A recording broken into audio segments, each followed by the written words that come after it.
Original Chhattisgarh के निवासियों ने बाहर के फैशन को अपने छत्तीसगढ़ में नहीं आने दिया, अपने संस्कारों के बल पर रहते। बाहर का फैशन नहीं आया।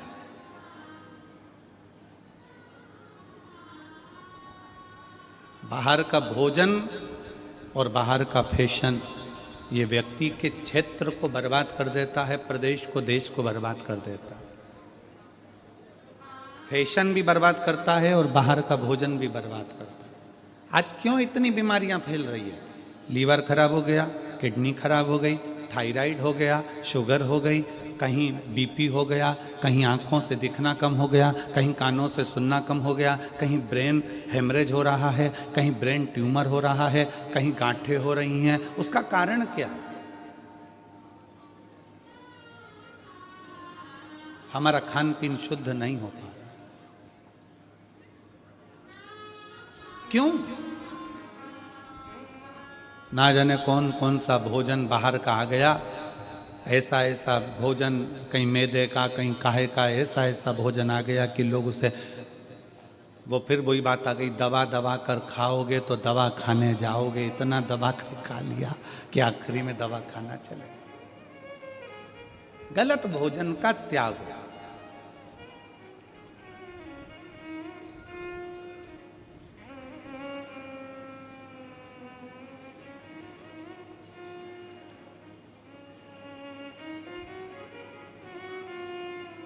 बॉर्डर पर आने वाले दुश्मनों को सैनिक रोक सकते हैं। बॉर्डर पर आने वाले दुश्मनों को सैनिक रोक सकते हैं। हमारे घर में आने वाले फैशन को और भोजन को हम अपने संस्कारों के माध्यम से रोक सकते हैं। आप कोई सैनिक जैसा काम नहीं कर सकते। आप बॉर्डर पर जाकर युद्ध नहीं कर सकते, आप बॉर्डर पर जाकर नहीं लड़ सकते। तो अपने घर में बॉर्डर जैसे सैनिक जैसा काम करो कि गलत फैशन हमारे घर में ना आए, गलत भोजन हमारे घर में ना आए। हम इस फैशन को भी दूर भगाएं जो गलत है, और गलत भोजन को भी दूर भगाएं, जिससे हमारे घर में संस्कारों के माध्यम से हमारे परिवार की रक्षा हो सके।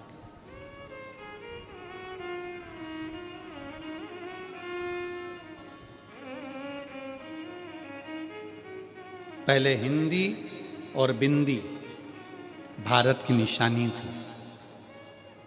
हिंदी और बिंदी भारत की निशानी थी। आज भारत में रहने वाले भी जब अंग्रेजी में बात करते हैं तो लोगों को ये दिखाना चाहते हैं कि हम हिंदी नहीं बोलते, हम अंग्रेजी बोलते हैं, हम ज़्यादा अप टू डेट हैं। पर शिव पुराण कहती है कि माथे की बिंदी और मुख की हिंदी ये दिखा देती है कि आपके घर के संस्कार कितने हैं। आपके घर के संस्कार कितने।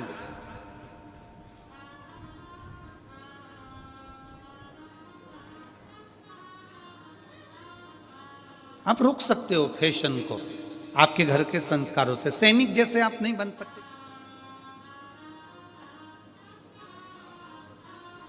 कैसे वस्त्र घर के बेटा बेटी पहन रहे हैं, कैसे वस्त्र घर के लोग धारण कर रहे हैं, उनको समझा सकते हो। बच्चों को आप कह सकते हो, आप उनको कह सकते हो, समझा सकते हो। शिव महापुराण की कथा कल से वर्णन कर रही है कि ग्रंथ, संत और भगवंत, आप ग्रंथ को नहीं पकड़ सकते।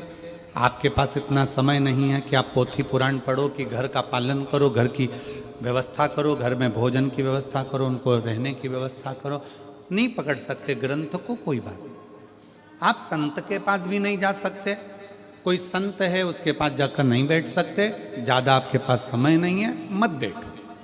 पर तीसरे नंबर का है भगवंत। भगवंत कौन? भगवंत को ढूंढने के लिए दूसरी जगह नहीं जाना है। हमारे प्रत्येक व्यक्ति के घर में मेरा भोले बाबा एक व्यक्ति ऐसा देता है जो पूरे घर को तार देता है। प्रत्येक घर के अंदर एक व्यक्ति ऐसा देता है।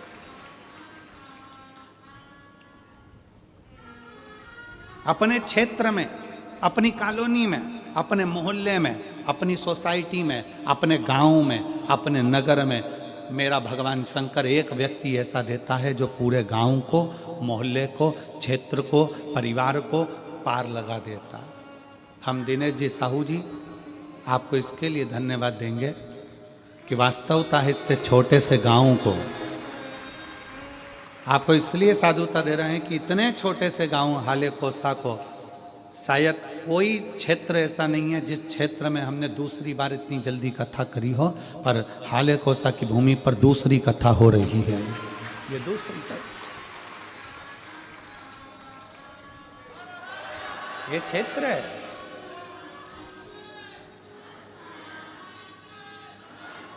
प्रत्येक घर के अंदर भगवान एक व्यक्ति ऐसा देता है, जैसे हिरण्यकशिपु के घर में एक प्रहलाद दिया है, उत्तानपाद के घर में बेटा ध्रुव दिया है, राणा जी के घर में मीराबाई दी है, कर्माबाई दी है, नामदेव जी दिए हैं, संत तुकाराम जी दिए हैं, रामकृष्ण परमहंस जी दिए हैं। उसी तरह भारत के भूमि पर जितने घर हैं, प्रत्येक घर के अंदर एक कोई बच्चा, बेटा, बहू, माँ, काका, काकी, फूफा, मामा, नाना, कोई भी एक व्यक्ति भगवान ऐसा देता है जिसके अंदर भगवान की भक्ति देता है, और वो सबसे कहता है भगवान का भजन करो, एक लोटा जल चढ़ाओ, शिव की उपासना करो। उसके पास बैठोगे तो वो भगवान की ही बात करेगा, उसके पास जाकर बैठोगे तो सत्संग की ही बात करेगा, और वो पूरे घर को अकेला, जैसे प्रहलाद जी महाराज अकेले, प्रहलाद जी महाराज को भगवान नारायण ने वचन दिया था कि तेरी पीढ़ी दर पीढ़ी में रक्षा करूंगा। तो उस भले राक्षस घर में तेरा जन्म हुआ है, परंतु तेरी पीढ़ी दर पीढ़ी किसी को तेरी पीढ़ी के अंतर्गत मारूंगा नहीं, क्योंकि तूने मुझे प्राप्त किया।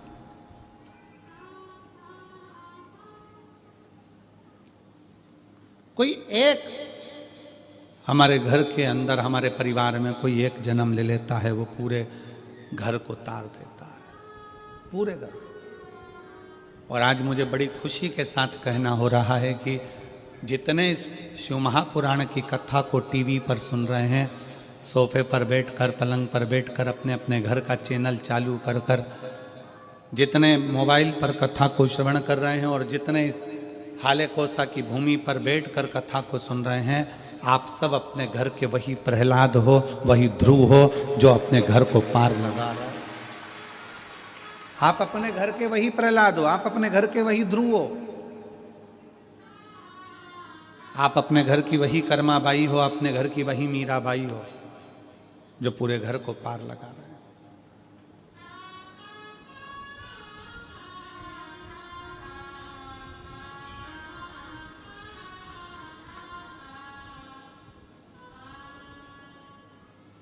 हर पल, हर घड़ी, हर क्षण। आप किसी ग्रंथ को भी पूरा नहीं पकड़ सकते, संत के पास जाकर नहीं बैठ सकते, तो भगवंत को ढूंढो। भगवंत कहीं ढूंढने के लिए जाने की जरूरत नहीं है। भगवंत तुम्हारे घर के पास में होगा, तुम्हारे घर में होगा, तुम्हारे मोहल्ले में होगा, तुम्हारे क्षेत्र में होगा, तुम्हारी कॉलोनी में होगा, तुम्हारी सोसाइटी में होगा। कोई एक महिला, पुरुष, बेटा, बेटी, बच्चा, बच्ची, कोई एक ऐसा होगा जो भगवान की भक्ति में डूब रहा होगा, और आपको भी कहेगा कि क्यों दुखी हो, एक लोटा जल चढ़ाया करो। क्यों तकलीफ भोग रहे हो, भगवान शंकर की शरणागति में जाया।